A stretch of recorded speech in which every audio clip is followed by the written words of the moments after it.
I love you. Well, I love you especially because you are Rakkasans. What a pleasure. No better place. I said, when we come back to Campbell, I want to be standing in front of a podium with a Rakkasan, with a Tory behind me. And here we are. God bless you all. What a beautiful day. What a beautiful day to be with this incredible, historic unit. Listen, I've stood in formation just like you for far too long, so I'm not going to belabor this. Normally, when I talk about the basics, and I'm explaining to the American people or across our force what we're all about. Because for too long, under previous administrations, there were distractions that moved into our formations and across our military that we have to reestablish to get back to basics. Accountability, lethality, warfighting, readiness, training, discipline, all the things that you hear in your ears every single day, you understand as Rakkasans. We're having to reestablish it. So from President Trump's perspective, it's a lot of common sense. It's things like, how about we put America and Americans first, which is what he's done from day one. Or how about in the realm of foreign policy and national security, we want peace, but you achieve peace through strength. Basics that make sense to you, they make sense to me, but were abandoned for far too long. Or inside our department, we've had three very simple principles. Restore the warrior ethos, rebuild the military, reestablish deterrence. This unit, the Rakkasans, understand what it means, what the warrior ethos means. You live it every single day. I got to see it this morning doing PT. Barely hung with my folks in chopping. Where's my chopping? Barely hung with them this morning. You'd all be proud of them. But ultimately, I'll never forget when I arrived. Weapons squad that took me out to smoke the new lieutenant and make sure he understood that around here we mean business. We train hard every single day. The warrior ethos is alive and well right here in this division, in this brigade, and in all of your battalions and companies. I know it. I've seen it. I look at it. I'm looking you in the eye right now. But for far too long, we were distracted by other things in other places and other services. Whether we were dividing ourselves by race or gender, things like diversity, equity, and inclusion, or focused on social justice, engineering, the types of things that maybe work on a college campus or in a faculty lounge, but they don't work in a foxhole. They don't work when you have a shared mission. They don't work when the bullets are flying. When you need the distractions and the debris. I was talking to lieutenants today. They said the less distractions, the better. From a rifle to how you move as a squad and a platoon. It's common sense. Everybody knows that. Which is why the dumbest phrase in military history is our diversity is our strength. You see, because I look out at this group and I see a lot of diverse faces, and that's a beautiful and wonderful thing from different backgrounds. But that's not what makes you strong. What makes you strong is your unity of purpose, your cohesion as a unit. You train together, you sweat together, you're willing to bleed together, and you're willing to die for each other. That unity, that red, white, and blue, that beret, that Tory, that's what unites you. It'll unite you forever. It's what brought me back here 20 years after I wore that uniform and I wore that patch. That ethos is what makes the American warrior different. It's what the American people expect. It's what I expect. It's what our commander-in-chief expects. The warrior ethos was lost many other places, but it lives right here. And it's back across our formations and across our Army. We're also rebuilding our military. You see the President announced $1.5 trillion for our defense spending in fiscal year 2027. That is a message to the rest of the world. Whether it's our submarines, whether it's space, whether it's fighters, or it is formations, we are investing in those who serve our country. And it's not just exquisite systems and new vehicles. It's quality of life, it's pay, it's barracks, it's chow halls, it's health care, it's the types of things that you expect and you deserve and your families deserve. We're investing in you. And the third thing is reestablish deterrence. Reestablish, I don't know all that much, I went to public school, but reestablish is an active verb, I think. It's something you have to do on a regular basis. It's an activity. If you lose it, it is lost. It's like a prize fighter who was once at the top of his game, had a bunch of KOs, TKOs, and then lost again, and then lost again, and people start to think, well, I could take him on, that's not difficult. That's in some ways under the previous administration what the world thought of America. Whether it's the disastrous withdrawal in Afghanistan, whether it's Hamas's invasion of Israel, whether it's the war in Ukraine, which never would have started under President Trump, whether it was the invasion on our southern border, tens of millions of people, we have no idea who they are and why they're coming here. That's the definition of an invasion. We started to lose the idea of deterrence. And that's not a political statement, that's just a matter of fact. The world looked at us differently. So President Trump charged then the Department of Defense and now the Department of War to reestablish deterrence on behalf of the American people.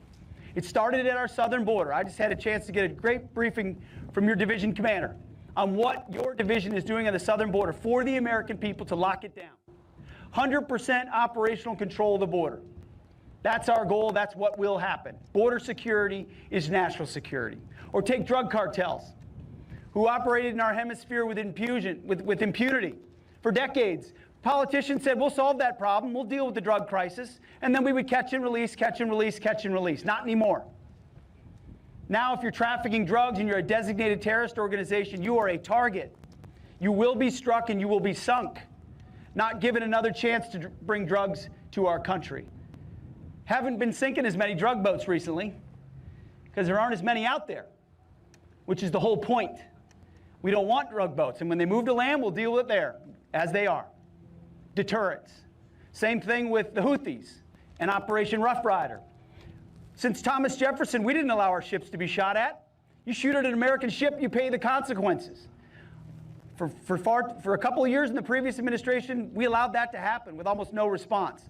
President Trump said we will reestablish our shipping lanes and freedom of navigation. We relentlessly bombed the Houthis until they cried uncle and said, okay, we're done shooting at your ships. That is active deterrence with a clear goal. We didn't need to remake Yemen or invade and nation build. We simply had to make it clear that those actions were unacceptable and our ships sail freely.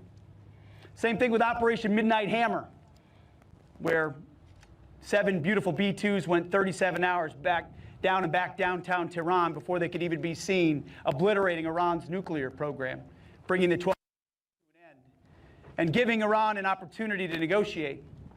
I guess we'll find out soon whether they're willing to negotiate. If they understand President Trump, because the world has seen that when he speaks, he means business. The words he speaks are real. They're grounded in action, which the world again saw about 6 weeks ago in Caracas, Venezuela, when America's best went into the most fortified house, inside the most fortified compound, inside their most fortified fort, think the Fort Campbell of Venezuela, inside their capital city against so-called Russian and Chinese air defenses and radars, and grabbed their nominal president, indicted by the United States, in the middle of the night, out of his bed. And Caracas didn't know until 3 minutes before the helicopters landed, when 44 simultaneous missiles landed before those birds landed. Some of the heroes that are on that raid are with us right here on Fort Campbell. We're going to see them later on. No other military in the world can do what the United States military can do when it is unleashed. That is reestablishing deterrence. And that's what I want to get to briefly, is the idea of unleashing, of untying the hands of our warfighters, of not fighting politically correct wars. You see, I used to say that I earned degrees from so-called fancy universities, many of which I've sent back, and many of which we don't allow to operate with the Department of War anymore for good cause, because we want them to look more like us, not us look more like them. But I used to say that the biggest degree I ever got was a degree from the University of Samara Samarra, Iraq, where I deployed with the Rakkasans in 2005 to 2006. In fact, on Sunday, it'll be 20 years ago from when the Golden Mosque was bombed in Samarra, Iraq, which changed the trajectory of the Iraq War. And many of you won't remember that. Those of us that were there do. And I don't say I earned a degree from the University of Samarra anymore. I say I learned a degree from Rakkasan University. Because it was not the contours of the battlefield that left an enduring remark on me the most.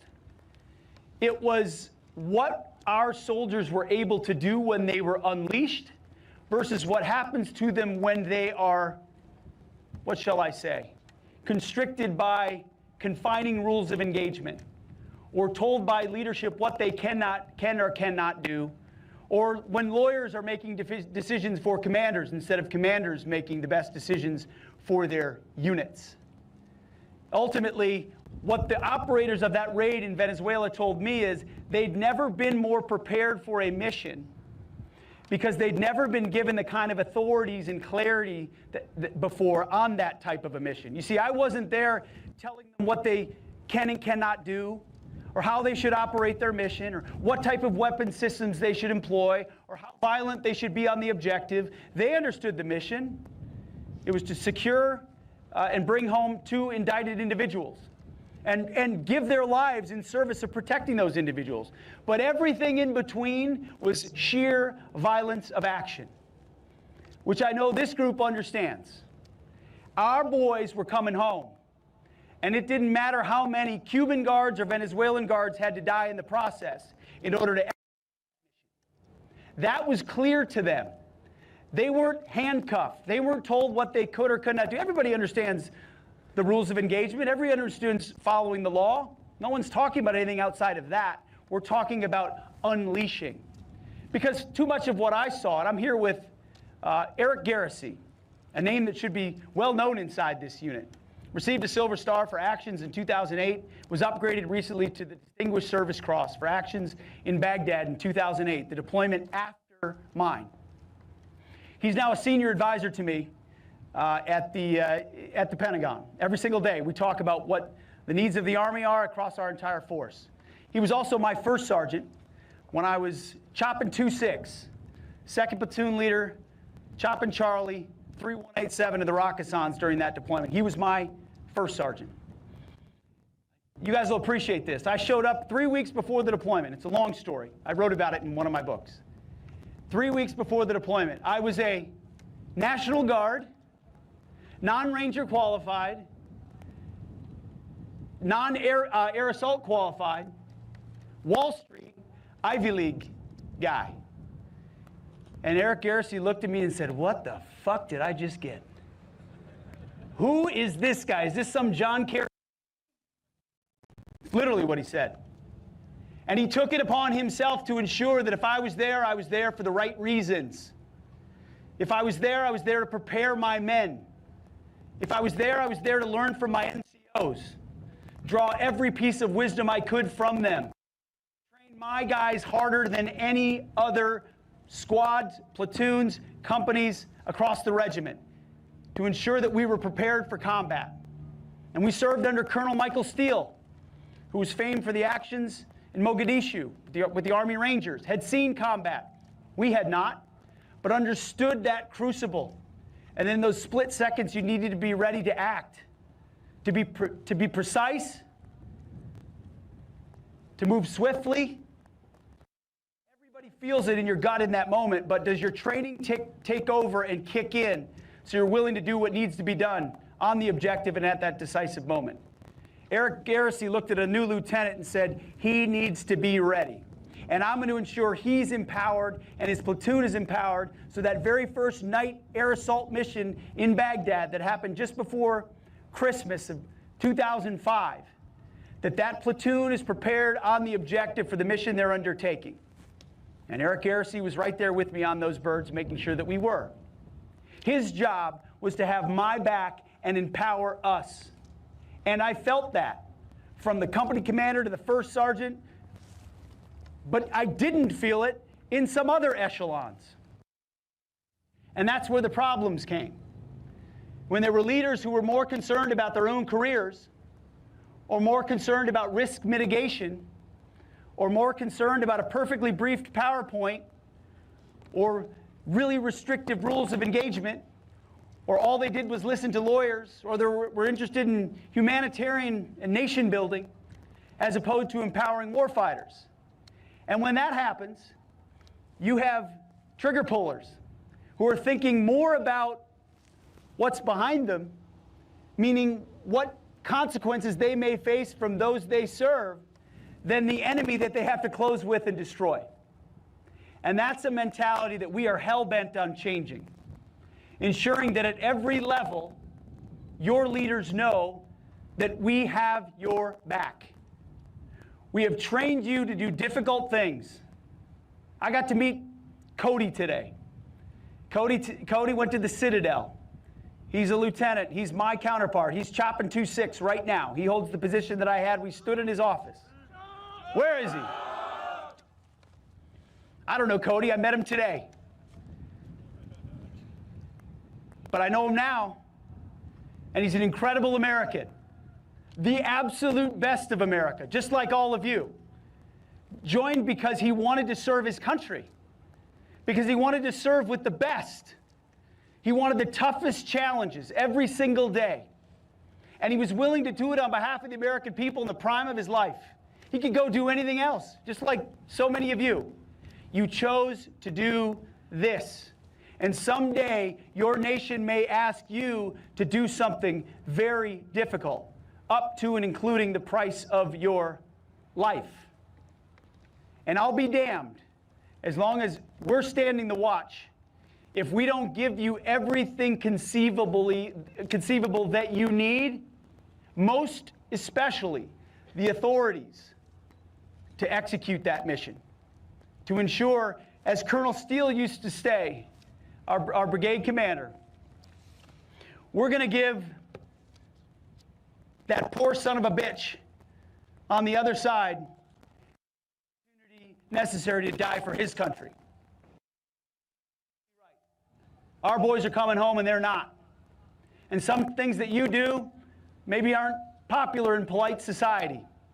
You have to do things that other people can't even conceive of. And yes, we have codes, and yes, we follow them.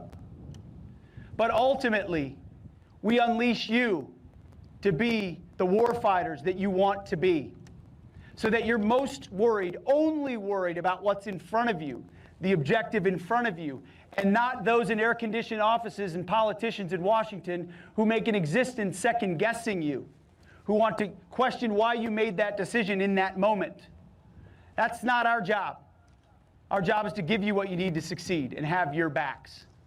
And so it's full circle for me, for First Sergeant Major Garrissey, to come back here. I've got a former ROC 6 who's my senior military advisor.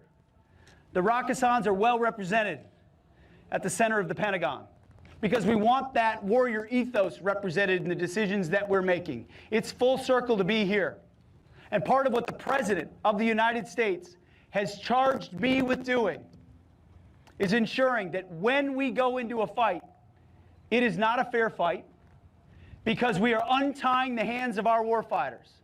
We are not imposing restrictive rules of engagement. We are not allowing you to be second-guessed at every turn. The lawyers are not commanders. Lawyers are advisors. Commanders are commanders. And they make the decisions about how to accomplish the mission on behalf of the American people that maximizes the death and destruction of our enemies and saves lives of Americans so that we come home. Because that is the currency that wins on the battlefield. It's not medals for courageous restraint. That's what were given out, actually, in 2007, 2008, and 2009 by Harvard egghead generals that wanted to give out medals for courageous restraint as they pushed their theories about nation building into infantry units and wanted you to win the war with soccer balls. That's not the mentality that we take anymore. And we want the world to take notice of that. Because if we have to employ you, it will be with clear objectives, with all that you need to accomplish it. And it may have taken 20 years for us to internalize that and to understand what happened and why it happened and how to apply it to our formations today. But we will use every moment of our time to infuse the Rakkasan ethos into every formation across our joint force, so that when you're sent into harm's way, you're sent to win. It's not just we fight, it's not just we defend, it's that we fight to win. And I know that's how Rakkasans feel. I know that's what you train for every day. And rest assured, you have one of your own at the War Department, living that every day and pushing the Army and the Air Force and the Marine Corps and the Navy and the Space Force to think that very same way. And folks in the media may not like that. Some folks in Washington may not like that. But guess what? The American people voted for that. They voted for a return to that toughness and that grit and that merit-based promotion system and lethality. And you are the embodiment of that. So the final message I'll give you is keep going. Keep going with what you're doing and why you're doing it. Have the backs of your leadership, of your men, at every echelon. Junior NCOs, senior NCOs, lieutenants, you name it. Have the backs of your people. Yes, set the standards of what's right. Enforce the standards of what's right. But have the backs of your people, because we have the same.